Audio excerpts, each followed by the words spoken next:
Je vais répondre à cette question qui a été postée par Sodiké Ali. Quelle est la différence entre bilan initial et bilan final? C'est une question intéressante. Ce qu'il faut bien savoir par rapport au bilan et au compte de résultat, c'est qu'un bilan comptable reflète la situation du patrimoine de l'entreprise. C'est-à-dire, en d'autres termes, évalue ce que possède l'entreprise. Pour évaluer ce que possède l'entreprise, on ne peut pas le faire qu'à une date bien précise, car la valeur de ce que possède l'entreprise évolue dans le temps. Si vous évaluez ce que possède l'entreprise aujourd'hui et que vous refaites la même opération d'évaluation dans un an, vous n'allez pas avoir la même valeur. C'est pour ça que un bilan comptable s'effectue en général une fois dans l'année. On va dire par exemple au 1er janvier, on va effectuer cette opération d'évaluer ce que possède l'entreprise et établir un bilan initial. Et puis on ne va pas toucher à ce bilan-là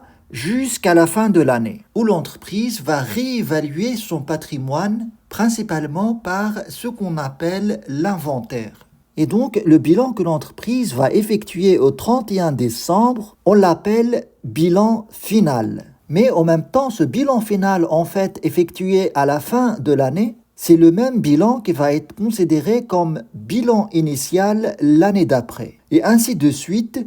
Ce qu'il faut bien comprendre d'une manière générale, c'est que le bilan s'effectue une fois l'année et puis l'activité de l'entreprise va s'enregistrer dans des comptes séparés et l'évolution de cette activité est enregistrée dans le compte de résultat, qui va préciser à la fin de l'année l'augmentation du patrimoine ou sa diminution en calculant le résultat de l'entreprise. D'une manière générale, on peut avoir ici un bilan initial au début de l'année et un autre bilan final à la fin de l'année. Et entre les deux, on inscrit en fait l'évolution de l'activité de l'entreprise dans le compte de résultat principalement. Là, vous avez un bilan initial et là, vous avez un bilan final. Et une année d'activité de l'entreprise, c'est bien ce qu'on appelle un exercice comptable. Alors, le début de cet exercice comptable peut se correspondre au début d'une année civile, à savoir le 1er janvier. Dans ce cas ici, le bilan final va s'établir au 31 décembre. Mais les entreprises peuvent choisir d'autres dates de début de leur exercice